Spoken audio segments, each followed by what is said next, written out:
சமகால விந்தை செய்திகள்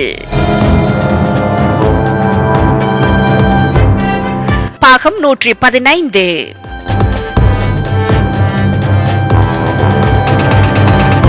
செல்ஃபி எடுக்க இப்படியுமா செய்வார்கள்?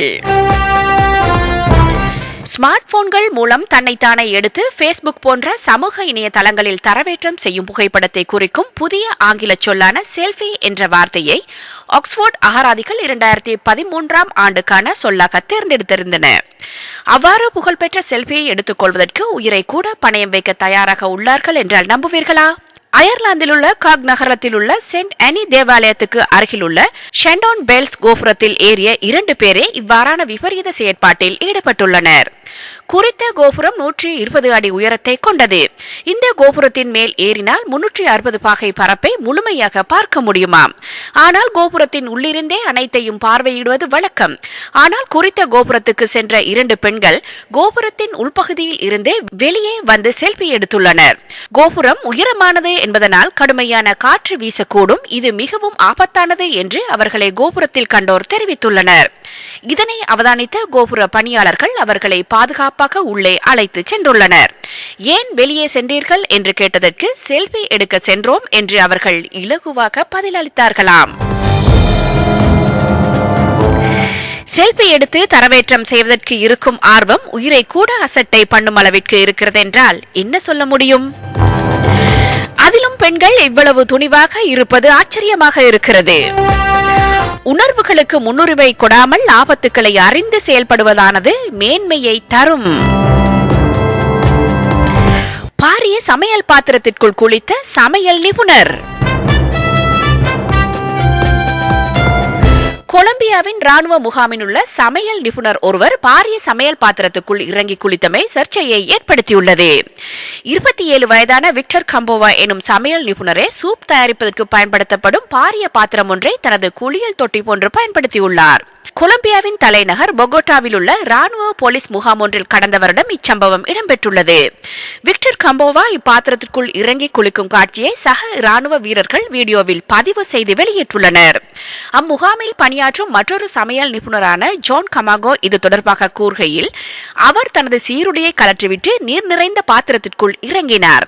தினமும் எமக்கான சூப் தயாரிப்பதற்கு பயன்படுத்தப்படும் பாத்திரம் இது. அவர் முதலில் ஷாம்போ மூலம் தனது தலைமயிரை கழுவிவிட்டு பின்னர் உடலின் ஏனைய பாகங்களை தேய்த்து கழுவ ஆரம்பித்தார். நான் பார்த்ததை என்னால் நம்ப முடியாமல் இருந்தது. அவர் ஏன் இப்படியான காரியத்தை செய்கிறார் என நான் கேட்டேன். அவர் சிரித்துக்கொண்டே நான் இது குறித்து கவலைப்பட தேவையில்லை என பதிலளித்தார் என தெரிவித்துள்ளார். சக சிப்பாய்கள் பிடித்த படங்களை தொலைபேசிகளில் இருந்து அழித்து விடுமாறு கம்போவா கூறிய போதிலும் அவற்றில் சில படங்கள் தற்போது இணையதளங்களில் வெளியாகியுள்ளன. இந்நிலையில் விக்டர் கம்போவாவின் நடவடிக்கை குறித்து விசாரணைகள் ஆரம்பிக்கப்பட உள்ளன. அடடா, சமையல்காரர் சூப் வைக்கும் பாத்திரத்தை குளியலுக்கு பாவித்தாரா? எப்படி இவரால் மனசாட்சி இல்லாமல் சமைக்கும் பாத்திரத்தில் குளிக்க முடிகிறது? இப்படி பலர் இருக்கிறார்கள். பார்த்திருக்க ஒன்று செய்வார்கள், பார்க்காமல் இருக்கும் போது இன்னொன்றை செய்வார்கள். தெரிந்தே இப்படி நடக்கிறது, தெரியாமல் எவ்வளவோ நடக்கிறது. மற்றவர்களை அருவருப்படைய செய்யும் காரியங்கள் எந்த நிலையிலும் செய்யக்கூடாதவை. நாம் ஒவ்வொருவரும் இதனை மனதில் பதித்துக் கொள்வோம். சீனாவில் காதலித்தது குற்றமென மகளை வீட்டுக்குள் அடைத்து மனநோயாளியாக்கிய பெற்றோர். வளர்த்த மகள் காதலிக்கிறாள் என்று தெரிந்தவுடன் அதை எதிர்ப்பவர்களாகவே பெற்றோர்கள் இருந்து வருகிறார்கள். இந்த கூற்றை பறைசாற்றும் விதமாக சீனாவில் மற்றொரு கொடூரம் அரங்கேறியுள்ளது. அங்குள்ள ஹுபை மாகாணத்தில் பெற்ற மகளின் காதலையும் அவளது காதலனையும் ஏற்றுக்கொள்ளாத பெற்றோர் கடந்த 2009ஆம் ஆண்டு முதல் அவளை விலங்குகளை அடைப்பது போல தனி அறையில் அடைத்து சித்திரவதை செய்து வந்துள்ளனர். ஏறத்தாழ 6 வருட காலமாக அப்பெண் வீட்டு சிறையில் உள்ள நிலையில் இவ்விவகாரம் தற்போதுதான் வெளிச்சத்துக்கு வந்துள்ளது. 24 வயதான சாங்குய் என்ற அந்த பெண்ணின் பெற்றோர் பெற்ற மகள் என்று பாராமல் காதலை மறக்கும்படி மிரட்டியுள்ளனர். அவர்களின் மிரட்டலில் பாய்ந்து போன அப்பெண் தாய் தந்தையரிடம் தனது காதலை மறந்துவிட்டதாக கூறினாள். இருந்த போதிலும் பலமுறை வீட்டை விட்டு வெளியேற திட்டமிட்டாள். ஆனால் கழுகு கண் கொண்ட பெற்றோர் மகள் வெளியேற திட்டமிட்டுள்ளதை தெரிந்து கொண்டு அவளை பூட்டிய அறைக்குள் அடைத்துவிட்டனர். அக்கம்பக்கத்தில் உள்ளவர்கள் மகளை பற்றி கேட்டபோது அவளுக்கு மனநிலை சரியில்லை, ஆகையால் அவளை பாதுகாக்கவே தனியறையில் அடைத்து வைத்துள்ளதாக நா கூசாமல் பொய் பேசியுள்ளனர். இந்த கொடுமை குறித்து பேசிய சோ சென் என்ற 50 வயது முதியவர் கூறுகையில், அப்பெண்ணின் பெற்றோர் மிகவும் சக்தி வாய்ந்தவர்கள், ஆகையால் அங்குள்ள யாரும் இவ்விவகாரத்தில் தலையிடக்கூடாது என மிரட்டப்பட்டனர் என்றார். அப்பெண் வீட்டிற்குள் இருப்பது பல காலமாகவே அனைவருக்கும் தெரியும். நான் வெளியூரில் வசிக்கிறேன், எப்போதாவதுதான் இங்கு வருவேன், எனவே யாருடைய மிரட்டலுக்கும் நான் பயப்பட மாட்டேன் என்று கூறிய அவர், ஒவ்வொரு புது வருடத்தன்றும் அப்பெண்ணை நான் ரகசியமாக சந்திப்பேன். அவ்வாறு சமீபத்தில் அப்பெண்ணை நான் சந்தித்த போது எனது கண்கள் குளமானது. வைக்கோல் பொதிகளுக்கு நடுவே போர்வையால் சுற்றப்பட்டு அவள் படுக்கையில் கிடந்தாள். அவளை சுற்றி உணவு சிதறி கிடந்தது. அப்போதுதான் அவள் துன்பப்பட்டது எல்லாம் போதும் என்று நினைத்தேன். அப்பெண்ணின் நிலையை புகைப்படமாக எடுத்தேன். பெரும் வருத்தத்தில் இருந்த நான் போலீசாரிடம் இது குறித்து புகார் அளித்தேன். பின்னர் அப்புகைப்படங்களை ஆன்லைனில் வெளியிட்டேன் என்றார். அவர் வெளியிட்ட புகைப்படங்களை சீன அரசாங்கம் இணையத்திலிருந்து உடனடியாக நீக்கிவிட்டது என்பது குறிப்பிடத்தக்கது. அடடா, அரசாங்கத்திற்கே அவமானமாக போய்விட்டதா? காதலிப்பது என்பது ஒரு கொலை குற்றம் அல்ல. இந்த அளவுக்கு பெற்ற மகளுக்கே தண்டனை கொடுக்கும் அளவுக்கு இந்த நூற்றாண்டிலும் இப்படியான பெற்றோர்கள் இருக்கிறார்கள் என்பது நகைப்புக்குரிய விடயமாகவே தோன்றுகிறது. அந்த முதிய பெண் இவரை பற்றிய தகவல்களை வெளிச்சத்திற்கு கொண்டு வந்திருக்காவிடின் இன்னும் காலங்காலமாக அடைப்பட்டே வாழ்ந்திருப்பார் போல. இன்னும் 2 வருடங்களில் மனித தலைமாற்று சத்திர சிகிச்சை சாத்தியம். இதய மாற்று சத்திர சிகிச்சை, முக மாற்று சத்திர சிகிச்சைகளை போன்று மனித தலைமாற்று சத்திர சிகிச்சையும் சாத்தியமாகும் என இத்தாலிய மருத்துவர் ஒருவர் தெரிவித்துள்ளார். தசை நோய்கள், புற்றுநோய்களால் பாதிக்கப்பட்ட பலர் இந்த சத்திர சிகிச்சையின் மூலம் நன்மையடையலாம் என நரம்பியல் நிபுணரான டாக்டர் செர்ஜியோ கனவெரோ எனும் இம்மருத்துவர் தெரிவித்துள்ளார். ஆனால் இன்னும் 2 வருடங்களில், அதாவது 2017ஆம் ஆண்டில் முதலாவது மனித தலைமாற்று சத்திர சிகிச்சையை நடத்தும் நோக்குடனான திட்டம் ஒன்றை இவ்வருட கோடை பருவத்தில் நடைபெறும் மாநாடொன்றில் மருத்துவர்கள் ஆரம்பிக்க உள்ளனர். இத்திட்டத்துக்கு மருத்துவர் செர்ஜியா தலைமை தாங்குகிறார். மிருகங்களுக்கான முதலாவது தலைமாற்று சத்திர சிகிச்சையானது 1971ஆம் ஆண்டு குரங்கொன்றில் மேற்கொள்ளப்பட்டிருந்தது. மனித தலைமாற்று சத்திர சிகிச்சைக்கான சாத்தியங்கள் குறித்து 2013ஆம் ஆண்டு முதல் தீவிரமாக ஆராயப்பட்டு வருகிறது. தற்போது இத்தகைய சத்திர சிகிச்சைக்கான முக்கிய தடங்கல்கள் வெற்றி கொள்ளப்பட்டுள்ளதாக தான் நம்புவதாக மருத்துவர் செர்ஜியா தெரிவித்துள்ளார். முள்ளந்தண்டை புதிய தலையுடன் பொருத்துவது, அத்தலையை உடல் நிராகரிக்காமல் இருப்பதை உறுதிப்படுத்துவது ஆகியனவும் இவற்றில் அடங்கும். எதிர்வரும் ஜூன் மாதம் அமெரிக்காவின் மேரிலாந்து மாநிலத்தின் அனாபோலிஸ் நகரில் நடைபெறவுள்ள மருத்துவ நிபுணர்களின் மாநாடொன்றில் இத்திட்டத்தை அறிவிப்பதற்கு மருத்துவர் செர்ஜியா திட்டமிட்டுள்ளார். அடடா, இதனை கற்பனை செய்து பார்க்கும் போது திகில் திரைப்படங்களில் வரும் காட்சிகள் கூட உங்கள் கற்பனையிலும் தோன்றலாம். தலையையே மாற்றினால் எப்படி இருக்கும்?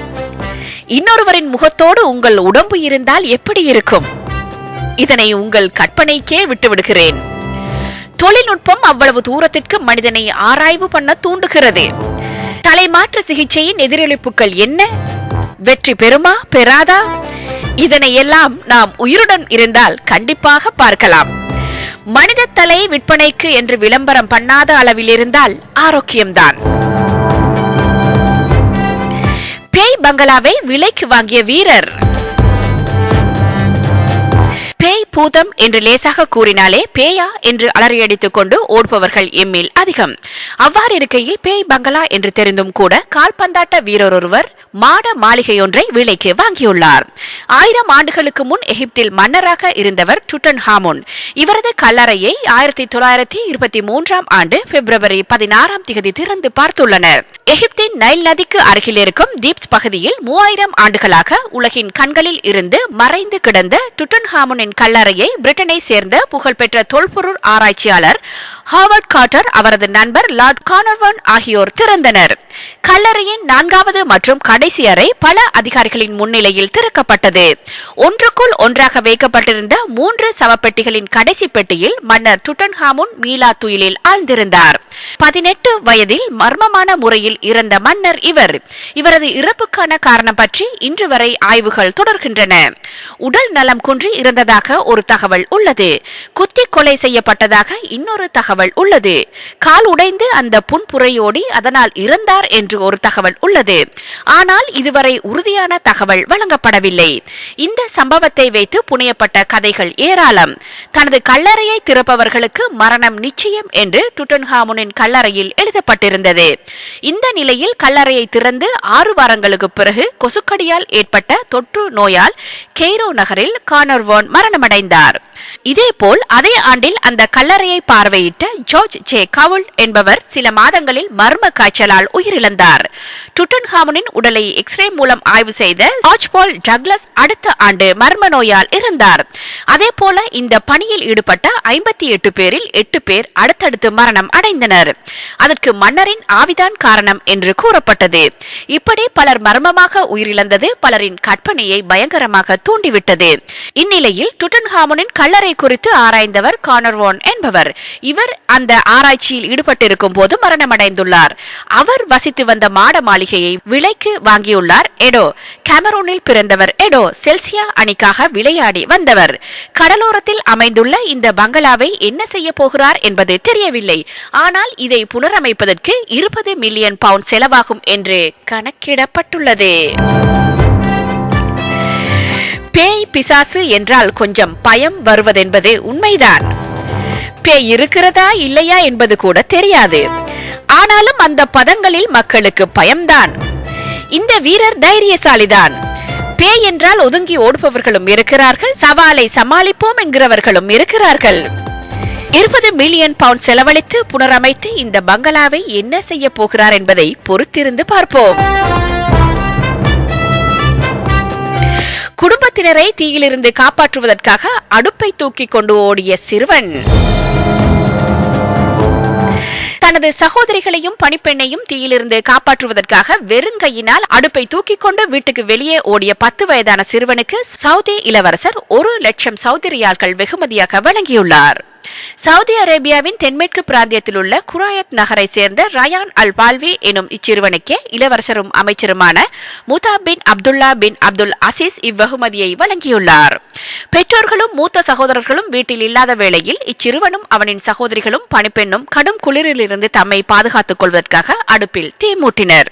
இதன்போது தீயை அதிகரிப்பதற்காக இச்சிறுவன் மண்ணெண்ணெயை அடுப்பில் ஊற்றிய போது எதிர்பாராத வகையில் பாரிய தீப்பிழம்பு ஏற்பட்டது.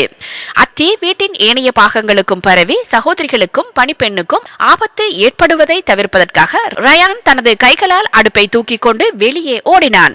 இதனால் அவனின் உடலில் கடும் தீக்காயங்கள் ஏற்பட்ட போதிலும் ஏனையோர் காப்பாற்றப்பட்டனர். இச்சம்பவம் குறித்து அறிந்த இளவரசர் முதாப் பின் அப்துல்லா பின் அப்துல் அசீஸ் தன்னுடன் தொடர்பு கொண்டு இச்சிறுவனின் துணிச்சலை பாராட்டியதுடன் அச்சிறுவனுக்கு 1 லட்சம் ரியால்கள் வழங்குவதாக அறிவித்ததுடன் எந்த ஒரு வைத்தியசாலையிலும் சிகிச்சை பெறுவதற்கு உதவுவதாகவும் அறிவித்தார் என இச்சிறுவனின் மூத்த சகோதரர் தெரிவித்துள்ளார். உண்மையில் சிறுவனாக இருக்கும் இவனுக்கு இந்த எண்ணம் தோன்றியமை பாராட்டப்படக்கூடியதே. தன் உயிரை மதிக்காமல் அடுப்பை தூக்கிக் கொண்டு ஓடியிருக்கிறான் என்றால் எவ்வளவு உயர்ந்து நிற்கிறான். ஒருவேளை தன்னால் தான் மற்றவர்களின் உயிருக்கும் ஆபத்து என்ற குற்ற உணர்வு அவனை இவ்வளவுக்கு இழுத்துச் சென்றிருக்குமோ? ஆம், எது எப்படி என்றாலும் அவன் செயல் பாராட்டுக்குரியதே. இந்த செய்தியோடு சமகால விந்தை செய்திகள் நிறைவுக்கு வருகின்றன. மீண்டும் அடுத்த வாரத்தில் சமகால விந்தை செய்திகளோடு சந்திப்போம்.